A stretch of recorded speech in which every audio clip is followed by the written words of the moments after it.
Victimismo: necesidad imperiosa de sentirse víctima y buscar compasión para ser centro de atención y obtener beneficios.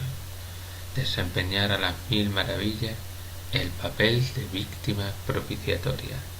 Aprendiz de sabio. Bernabé Tierno, 13 de 126.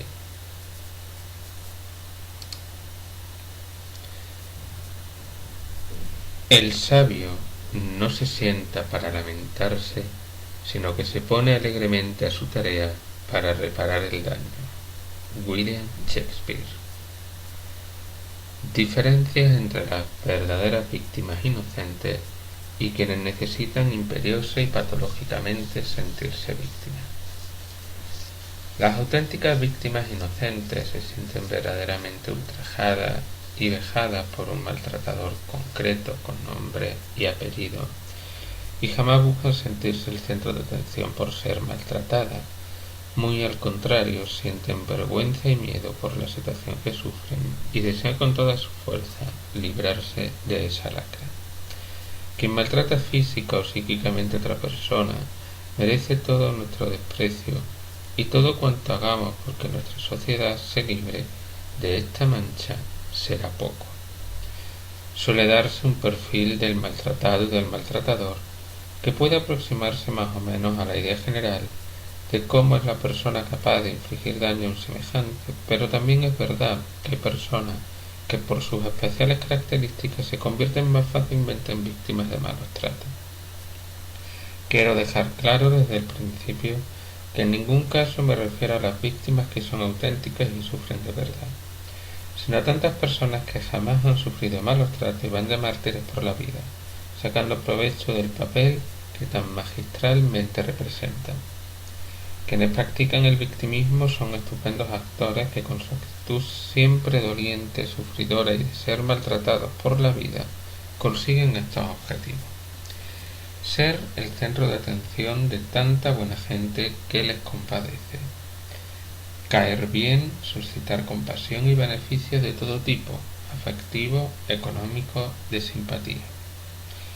Tocar poder, sentirse protegido de los fuertes y misericordiosos, de las personas bondadosas que se sentirán mal al verles sufrir. Convertir en víctimas a los demás, a unos débiles, víctimas desgraciadas porque el victimista necesita hacer sufrir, a otros fuertes porque les controla con sus lamentos, penurias y pesares y no logran quitárselos de encima y se pegan como lapas. De tanto representar su papel, llega a creerse mártir, un verdadero santo, un ser con méritos especiales y gran dignidad.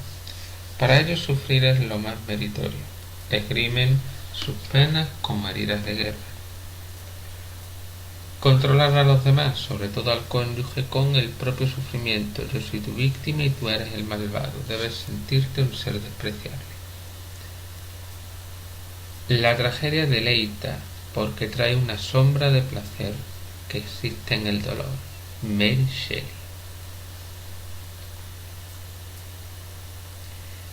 Quienes practican el victimismo nunca han sido maltratados. No es demasiado fácil distinguir a la verdadera víctima y a quien padece de victimismo. El victimista se comporta como un actor, saca provecho a su papel de víctima como acabamos de describir y en consecuencia una persona que ha sido víctima de malos tratos puede convertirse después en victimista, utilizar su desgraciada experiencia para hacer que los demás se sientan mal y sacar provecho a su autocompasión y supuesto sufrimiento. En cualquier caso, el auténtico victimista necesita sentirse un mártir y en cierta medida experimenta un regusto especial cuando es menospreciado o castigado, porque eso es lo que según su mente enferma le da dignidad y una categoría superior.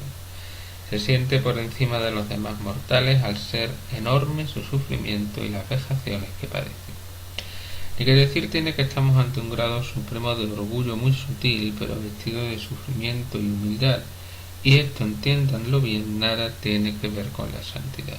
Somos elegidos del Señor, los más amados por Él, y por eso nos manda tanto sufrimiento. Así piensan algunos directores espirituales que carecen de la higiene mental suficiente para dirigir a nadie. Son enfermos. Por ese camino de engrandecimiento del sufrimiento y de la solemne barbaridad de afirmar que Dios desea el sufrimiento y lo envía a sus elegidos, no es difícil pensar que hacer sufrir a un semejante es cumplir un deseo divino y en consecuencia lo llevan a la práctica. El victimista en su locura busca sentirse víctima y maltratado para justificar el sufrimiento que él pueda causar a otros y poder culpar así a sus agresores.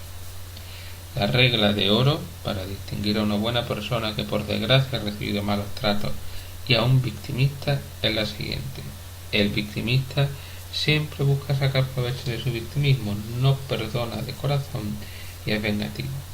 El maltratado honesto no saca ventaja del maltrato, está dispuesto a perdonar y busca la paz sin notoriedad. Los que más se lamentan son los que menos sufren. Tácito. El peligro de convertirse en víctima de un victimista. Es estupendo, loable y honorable ayudar a los demás, y todos tenemos la obligación moral de estar codo con codo al lado de una persona maltratada en todos los sentidos. Pero mi consejo profesional es que de inmediato se ponga el caso en manos de la justicia y de los profesionales competentes para juzgar si se trata de una verdadera víctima o de un victimista. El victimista jamás quiere ayuda profesional ni poner su caso en manos de la justicia, y usted comete un grave error si pretende ir en solitario y de salvador por la vida de una persona que dice haber sido estafada, violada o maltratada. Si tú has caído en las garras de un victimista, has de saber que estás ante alguien con un pasado lleno de traumas físicos y psíquicos, con relaciones extrañas, muchas mentiras y falsedades, historias que nada tienen que ver con la realidad, amores y amoríos y relaciones tormentosas. Si tú eres su confidente, su salvador y su todo, pronto te darás cuenta de que has cargado sobre ti un peso insoportable. Por eso le aconsejo que no lo haga en solitario, y aunque esté cerca del posible victimista, deje este asunto en manos de profesionales y de la justicia. El victimista seguramente no es consciente de la realidad en que se debate ahora, que es similar a la realidad de muchos años atrás. Siempre ha buscado dar pena, suscitar compasión y que todos reconozcan que es una persona perseguida por la mala suerte, el amor, en los negocios, en todo. ¿Cómo comportarse con un victimista? En lugar de compadecer al victimista hay que ayudarle a salir de su estado. Pregúntale de forma directa qué beneficio te reporta sufrir. En caso de que no acierte a dar una respuesta, ayúdale a pensar en las cosas que obtiene, como compasión, ayuda, etc. Déjale claro que hay momentos críticos en los que nadie se libre de sufrir, pero sí es posible no sentirse un desdichado y condenado a soportarlo todo. Circunstancial y puntualmente sufrimos, pero podemos aliviar y controlar el sufrimiento, y la primera pregunta es: ¿qué parte de responsabilidad tengo en mi sufrimiento? Algo habrá que puedas hacer tú para mejorar, para no ser siempre el rigor de las desdichas. ¿No te das cuenta de que eso va contra toda lógica? Si eres víctima de malos tratos, puedes decidir no engañarte ni dejarte engañar y denunciar tu situación. Sé sincero contigo mismo y haz lo que debes hacer, en lugar de instalarte en el lamento y la queja constante y en el regusto de sentirte una víctima que merece compasión. Bernabé Tierno.